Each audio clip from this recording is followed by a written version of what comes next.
Hello, this is Amy D'Arcy.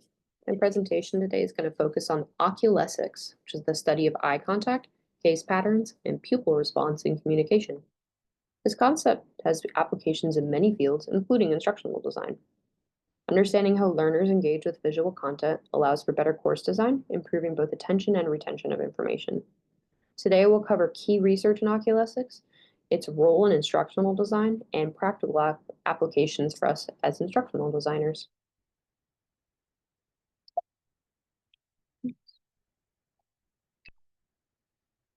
Okay, oculesics is a subset of nonverbal communication that studies eye movement and its effects on interaction. It became widely recognized in the 1970s and has since been applied in psychology, business, and education. In instructional design, oculesics can be used to measure and improve learner engagement by analyzing how users interact with course material. It can also focus on eye movement through tracking, which allows for user engagement of learning modules to be monitored. And we'll talk about that a lot during the last half of this presentation. One of the first groups that started doing research on nonverbal communication was the Royal Society Study Group in England. Their research focus was eye contact, gestures, and facial expressions in social relationships, so nonverbal communication. Key researchers there were Professor McKay, Professor Lyons, and Dr. Miller.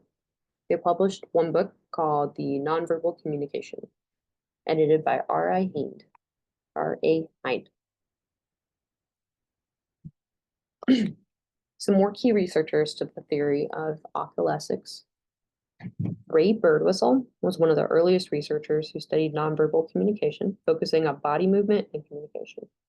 Adam Kendon was an extremely prolific researcher, publishing up until his death in 2022.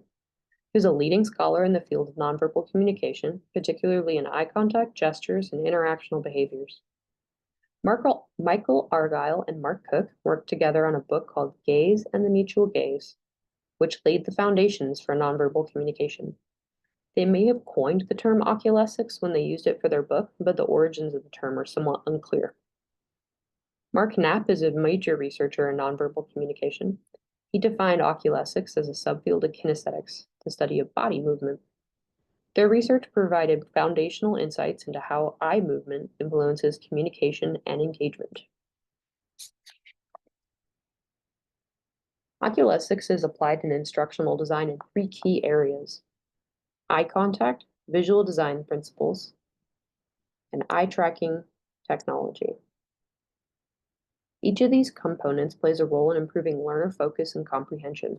There are broad differences in these concepts, but they all relate back to the eye movements of students and instructors.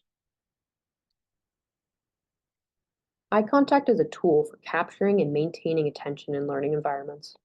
Some effective strategies include having presenters and videos looking directly at the camera. Illustrations should have their gaze directed towards the learner when possible. In virtual classrooms, instructors should engage students with direct eye contact. Cultural differences in eye contact should be considered when designing for diverse audiences. Proper use of eye contact can make content more engaging and improve learner retention. Oculesics theory can be applied to instructional design projects to improve their visual efficacy. Place key takeaways, headers, and questions in high attention areas. Use short paragraphs, bullet points, and graphics to direct gaze efficiently. Avoid cluttered layouts that overwhelm learners with too much simultaneous visual input. Present one concept at a time instead of showing too many visuals or text all at once. Ensure visual pacing aligns with natural eye movement patterns, making learning smoother and more intuitive. Understanding eye movement patterns is essential in instructional design. The F pattern is common in text-heavy content, where readers scan from left to right and top to bottom. The Z pattern is used in visual layouts, directing attention in a diagonal movement across the page. I tried to demonstrate that here for you by having the different sections in a Z pattern. Designers should align content with these natural reading behaviors to improve information retention. Eye tracking technology and instructional design. This is an interesting topic. I'm going to avoid the ethics of eye tracking and focus on the data and uses for it, but I'm not totally sure yet that I feel comfortable using it outside of a informed research setting personally. But eye tracking tools provide valuable data on how learners interact with content.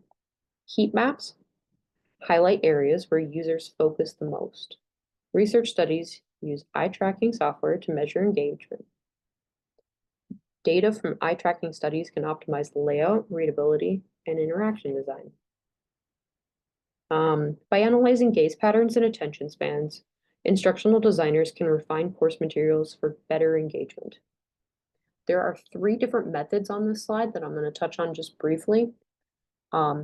AI-powered webcam tracking, that's what's going to be on laptops and desktops in your browsers. The use for that is user experience research, e-learning, marketing, and analytics. Infrared eye tracking, that's what's going to be on your iPhone and some other smartphones. What does your Face ID? Use it for security, getting on your phone, augmented reality, and virtual reality applications. The third type is video-based AI tracking. That is on smartphones, Androids and iOS, social media, TikTok, Snapchat, that's all tracking you that way. It can be used for augmented reality filters, screen time monitoring, accessibility, and so on.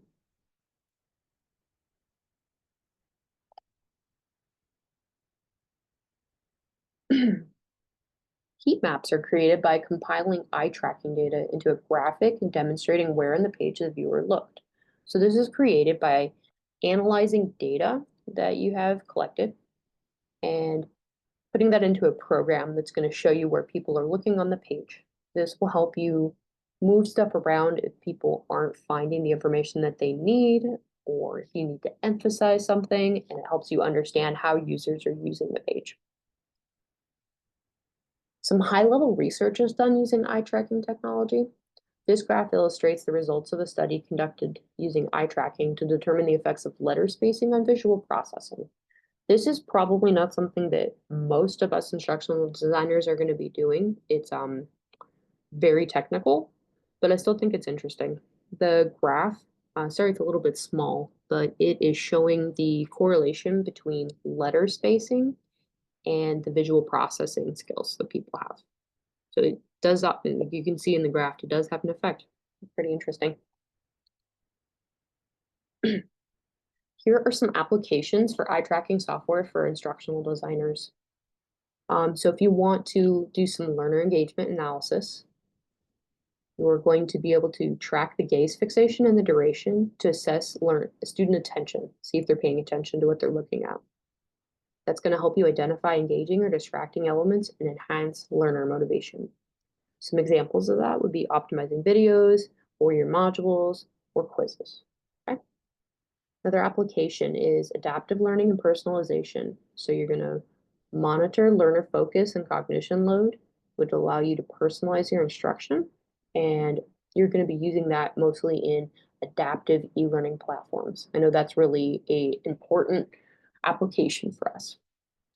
Okay, so user experience testing is using heat maps to visualize where the learners are moving around, what they're looking at.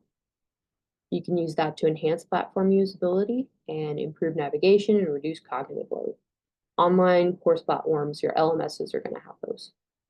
Augmented reality and virtual reality. It's going to incorporate gaze-based interaction within immersive environments.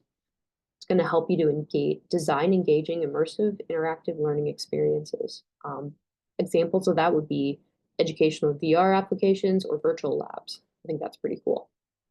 And then maybe most importantly, you can apply this and into the area of accessibility and inclusion. You can track gaze for learners with mobility or communication challenges, which can help them communicate or access your content. And you can also use it to develop accessible content. You're going to be seeing that in accessibility apps and adaptive interfaces. Here's a couple of programs that I listed for you guys in case anybody's interested. The ones that I checked out were iMotions, Crazy Egg, Cogni. It's pretty advanced stuff, but I think it's well worth checking out. Okay, so guidelines for Oculesics for instructional designers. Your key takeaways here, you're going to use eye contact in your videos and graphics in virtual classrooms. Be aware of the cultural differences. Align visual elements with natural reading behaviors. And direct the learner's gaze on pages with visual literacy techniques. Consider learning how to use an eye tracking software to level up your skills as a designer and an analyst. Applying these principles will help you create more effective and engaging learning experiences. Oculesics is a critical aspect of instructional design. By integrating eye contact strategies, visual design principles, and eye tracking technology, instructional designers can optimize learning materials for better outcomes. Great, thank you very much.